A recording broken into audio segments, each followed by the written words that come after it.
Welcome to this, your daily election show with me, Vikram, Chandra, where today we're going to take you through the 5 factors that are really going to decide who's going to become the next Prime Minister, who is going to win Lok Sabha elections 2019. And before I take you through those 5 factors though, let's quickly take you through all the big election-related news stories of today in our Election Digest. Prime Minister Narendra Modi joined BJP President Amit Shah during the press briefing before campaigning for the Lok Sabha elections came to an end. The Prime Minister said his government is known for its last-mile delivery and exuded confidence that his government will win an absolute majority. थोड़ा verify कर लेना चाहिए, लेकिन मेरा मोटा-मोटा मत है कि पूर्ण बहुमत वाली सरकार 5 साल पूरे करके दोबारा जीत करके आए, ये शायद देश में बहुत लंबे अरसे के बाद हो रहा है. Moments before the poll campaign came to an end, Congress President Rahul Gandhi minced no words to slam the Election Commission and accused it of bias. मुझे ये कहना अच्छा नहीं लग रहा है, मगर इलेक्शन कमीशन का जो इस इलेक्शन में रोल रहा है वो बायस्ड रहा है. नरेंद्र मोदी जो भी बोलना चाहते बोल देते हैं, उसी बात के लिए किसी और को टोका जाता है. नरेंद्र मोदी जो कहना चाहते हैं कह सकते हैं. Reacting to Sadhvi Pragya's recent comments on Nathuram Godse, Prime Minister Narendra Modi says he will never be able to forgive Pragya Thakur for insulting Mahatma Gandhi, even though he endorsed her as BJP's candidate from Bhopal. BJP has gone into damage control mode after a series of pro-Nathuram Godse comments by party leaders starting from Sadhvi Pragya Thakur. BJP chief Amit Shah on Friday said that BJP has nothing to do with the remarks made by Pragya Thakur, Minister Anant Kumar Hegde and MP Naveen Khatil. He added that though all these people have apologized for their personal comments, the BJP has still referred them to the disciplinary committee for further action. अपने संगठन Bharatiya Janata party में भी निष्ठा रखती हूँ, उसकी कार्यकर्ता हूँ और पार्टी की लाइन मेरी line. Under fire for her comment on Nathuram Godse, Pragya Singh Thakur was asked to publicly apologize by her party BJP, but she clearly refused to back down. But as the opposition targeted the BJP, asking the Saffron Party to clear its stand on the Malegaon blast-accused statement hailing Gandhi's killer, she buckled down, but in the same breath blamed the media for twisting her statement. ये मेरा निजी बयान क्या है, मैं road show में थी और जिस प्रकार से भगवा की आतंक को जोड़ करके इन्होंने जो प्रश्न किया है और मैंने तत्काल चलते चलते जो उत्तर दिया है वो उत्तर तत्काल में निकला हुआ है. मेरी भावना किसी भी प्रकार से किसी को आहत करने की नहीं थी, ना किसी के मन को कष्ट पहुंचाने की थी. अगर किसी के मन को कष्ट पहुंचा है तो मैं क्षमा चाहती हूँ. गांधी जी ने जो देश के लिए किया है उसको भुलाया नहीं जा सकता. मैं उनका बहुत सम्मान करती हूँ, लेकिन इस बयान को मीडिया ने तोड़ मरोड़ कर पेश किया है और मैंने अभी टीवी नहीं देखा है, कुछ नहीं, लेकिन मैं पार्टी की एक अनुशासन मानने वाली कार्यकर्ता हूँ और इसलिए जो पार्टी की लाइन है वही मेरी लाइन है. Congress President Rahul Gandhi took pot shots at the BJP and the RSS with his very own take on the controversy over Pragya Singh Thakur's comment on Nathuram Godse. In a tweet, Rahul said, "I finally got it. The BJP and the RSS are not God K lovers, they are God say lovers." Congress General Secretary Priyanka Gandhi on Friday called Prime Minister Narendra Modi world's biggest actor. Priyanka said that if people had to make an actor Prime Minister, then it would have been better to make Amitabh Bachchan Prime Minister, adding that in any case, none had to do anything for the people. अब आप समझ लीजिए कि आपने दुनिया के सबसे बड़े अभिनेता को अपना प्रधानमंत्री बना दिया. इससे अच्छा तो आप अमिताभ बच्चन को ही बना देते हैं.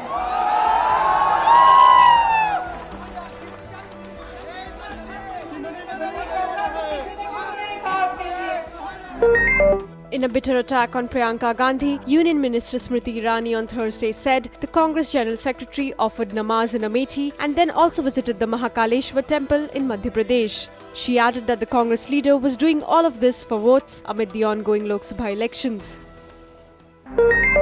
The BJP has suspended Madhya Pradesh leader Anil Saumitra from the primary membership of the party over his social media post calling Mahatma Gandhi the father of Pakistan. Soumitra said that Pakistan was born with the blessings of Bapu. Therefore, Mahatma Gandhi can be the father of Pakistan but not of India. The BJP top brass has asked him to reply in a week. In his last election rally for the 2019 campaign in MP's Khargone, Prime Minister Narendra Modi raised the slogan Ab ki baar 300 par. BJP chief Amit Shah has also been claiming over the past few days that the BJP will win more than 300 seats. अब की बार और 3-4 दिन से तो मैं सुन रहा हूं अब की बार 300 पार, अब की बार फिर एक बार Actor turned politician Kamal Hassan, who has been under attack from right-wing groups over his Hindu terror remark, has clarified that his remarks have been twisted. Hassan said that there are terrorists in every religion and no one religion can claim to be sanctimonious. But he added that his speech was more about harmony. Every religion has their own terrorists. You cannot claim that we are sanctimonious and we have never done that. History shows you that all religions have their extremists. Punjab Chief Minister Amrinder Singh has said that he will resign if Congress doesn't perform well in the state in the Lok Sabha polls. He added that all MLAs and ministers have been made responsible for the party's performance and he too would take responsibility and quit if there is a debacle. Okay, 5 factors that are going to decide this election. Let's do it in reverse order, shall we? And let's start with the south of the country. Let's start with Tamil Nadu. Now, Tamil Nadu was one of the first states that actually voted, so people have almost forgotten about it. Why am I saying that Tamil Nadu is going to be a crucial factor? Well, it's for this reason. People have been assuming that Tamil Nadu is going to go entirely to one party or the other, and because the DMK seems to have an edge this time, people seem to be assuming that of the 38 seats in Tamil Nadu, one of them didn't vote, of the 38 seats in Tamil Nadu, the DMK is going to sweep just about all of them. But this time the situation in Tamil Nadu could be different. We don't have Jayalalitha, we don't have Karunanidhi. Is it possible that the sweep which we normally see in Tamil Nadu will not be replicated? If that happens, if there is a more even division in Tamil Nadu, then that could have a material bearing. You could have the AIA, DMK and the BJP's other allies in Tamil Nadu, for example, getting a significant number of seats here, and that may have a bearing when we sit and try and figure out what the final numbers are going to be. So that's Tamil Nadu, one state to keep your eye on. Now let's move right next door to Andhra Pradesh and Telangana. Now neither the Congress party nor the BJP are expecting to win seats here, not too many anyway. Why is this area so important? Because the people who win out here, and most people are believing it could well be the TRS in Telangana and Jagan Reddy in Andhra Pradesh, or maybe Chandrababu Naidu, they're the people who seem to have the edge out here. The big question here is going to be, let's say they get 36, 37 seats. Whom are they going to go with? Now the expectations again that many people seem to be having is, yeah, Jagan and probably KCR are likely to go with the NDA. KCR, of course, is trying to do something with a federal front, going around talking to people for it. Jagan may well try and back the NDA, but this is all hypothesis right now. Which way is it going to finally pan out is going to be a crucial deciding factor once all the results are known. So therefore, the number of seats that Jagan gets and the number of seats that the TRS gets out here in Andhra Pradesh and Telangana is going to be crucial. Let's move on now further up the eastern seaboard of India. And let's come to Odisha and to West Bengal. Now, why are these states so important? Because as the BJP tries to expand out of its Hindi heartland territory, that is core BJP territory, it is hoping to make significant ground, capture ground in the northeast and here in Odisha and in West Bengal. Now, is the BJP's vote share going to increase in both Odisha and West Bengal? Well, probably, almost certainly. Is the BJP going to emerge perhaps as one of the dominant oppositions to Naveen Patnaik and to the Trinamool Congress? Probably, almost certainly. But is the BJP going to start winning seats out here? Yes, possibly. How many of them are going to be there? No one completely knows. The BJP thinks it's getting 20 plus seats in West Bengal. Others are saying less than 10. Whatever finally happens out here is therefore going to be interesting. Odisha and West Bengal Can the BJP make up ground? And if it can, how much ground will it make up here?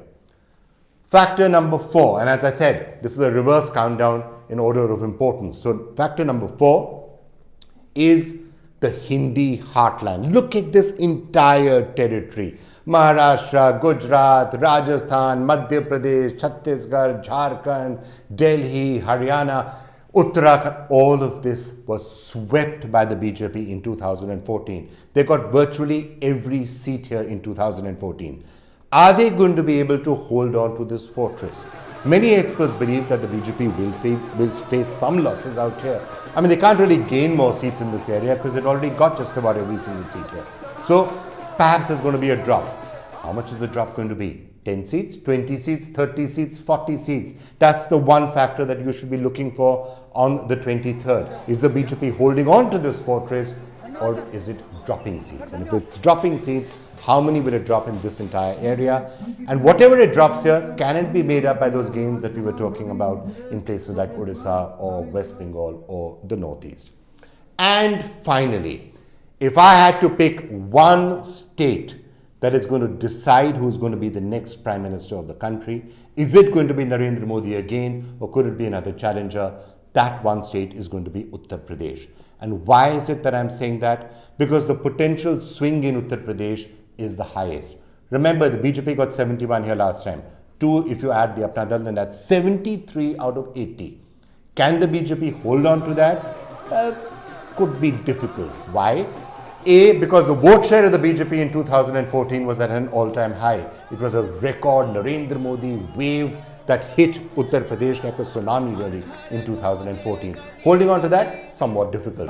B, perhaps more important than that, this time there is a united opposition. RLD, Samajwadi Party, Bahujan Samaj Party, a formidable force. Just that alliance itself, the fact that there is an alliance could drop the BJP seats by 20, 30, maybe 40 seats, who knows. It depends on also what's happening with the vote share. But Uttar Pradesh, what actually happens in UP is going to be really, really significant. In the state of Uttar Pradesh will be the answer of who's going to be the next Prime Minister. All of this is important for another reason as well. Who's going to be the Prime Minister? Now, if it's the BJP and the NDA who are anywhere close to forming a government, there's really no doubt about this. It is going to be Narendra Modi who is going to be the candidate. From the other party's point of view, that's where the actual numbers become interesting. Mamata Banerjee, how much is she going to get in West Bengal? Mayawati, how much is she going to command in Uttar Pradesh? Sharad Pawar, could he possibly be a contender? And so on and so forth. Now, we're already seeing a couple of candidates throwing their hats into the ring, notably Mayawati. Sudhindra Bhadoria, the main and perhaps the only spokesperson of the Bahujan Samaj Party, came right here to Editorji Cafe, where we asked him about Mayawati's claim to try and become the next Prime Minister of India. This is what he said to us. Well, with just a few days to go to really figure out who is winning the general elections and what the possibilities can be, it's a great pleasure to welcome here to Editorji Cafe the person who is the BSP's main spokesperson, actually maybe I should also say the only spokesperson of the Bahujan Samaj Party, which may well emerge one of the most crucial parties, and your leader, Ben Mayawati, may well become one of the most crucial fulcrums for opposition and opposition unity after the elections. Thank you so much, sir, for coming to the Editorji Cafe. Let me thank you, Vikram, that I have honored, and it's a privilege for me to be here at the Editorji. And I'm sure for me also being here is a great opportunity to understand where the future of India's new communication and networks are going to be. Well, thank you, sir. Thank you for that. Yes, we're trying to reshape the way people consume video news. It also enables us, the new formats, to have a conversation without necessarily having to yell and shout and scream. So we can try and understand things. What is your own assessment of how the numbers in UP are going to play themselves out? Because that's what everyone seems to be eyeing. The reason for it is very clear. BJP 73 seats, including the Apna Dal last time around. Now, possibly an erosion in the BJP's vote share, possible, because it was a really high peak in 2014. Certainly a far more formidable opposition alliance. So the index of opposition unity goes up. BJP, I think itself is expecting a drop. How much, nobody quite knows. Where do you think the numbers are going to end up in UP? Well, if you talk of the numbers, it is very difficult to give the numbers. I don't think even the exit polls can prove true. But I can say on a general way that we will be well beyond the Modi and BJP in terms of percentage of vote. And that is because, as I said earlier, I gave you the percentages. We are about 49%, the three of us. This time when we are all together, we will be somewhere around 50%. Now there is another contestant, the Congress party, the BJP, and some other small groups. So they have to now divide in this 50% all of them. Now I don't think anybody stands a chance against the Gathbandhan because the sheer numbers are very high on this side, and this will also turn into seats, and those seats are very difficult to calculate, but they will be astounding in numbers as I can see it. So you're being conservative. It's very rare to have a politician or a person affiliated to a political party being conservative and not saying we are going to get 60 or 70, which is what we It would not be wise for me to give numbers, but we will be well more than beyond. 40, more than 50, what would you be targeting? Well, we have contested 78 and we have left to the partners. I think the BJP is not coming into digits. Not entering double digits? No. BJP single digits is what you're saying? That is what I think, then, given the numbers that they are, if that turns out to be so. Okay, now if that does happen, of course, it's going to be a bit of a shockwave, so we will park. No, it happened for the opposition last time in 2014. We were not in double digits. The Congress, the Samajwadi Party and the BSP together. Why can't it happen? It can be reversed. This process can be reversed this time. Okay, we will wait as obviously till the 23rd to see what actually happens in Uttar Pradesh. But let's say you have scenario which is not even as extreme as that. We have a scenario where the BJP drops 30-40 seats in Uttar Pradesh, not dropping 60 seats, but maybe 40 or 50 seats.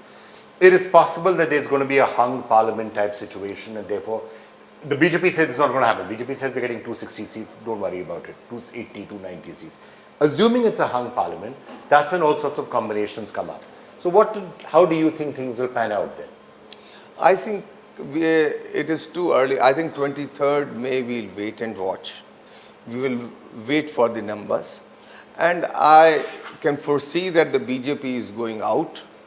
This is one takeaway from this 2019 elections, is that BJP is going out. Now, as far as what is going to be the alternative, in that alternative, of course, it has to be a coalition government.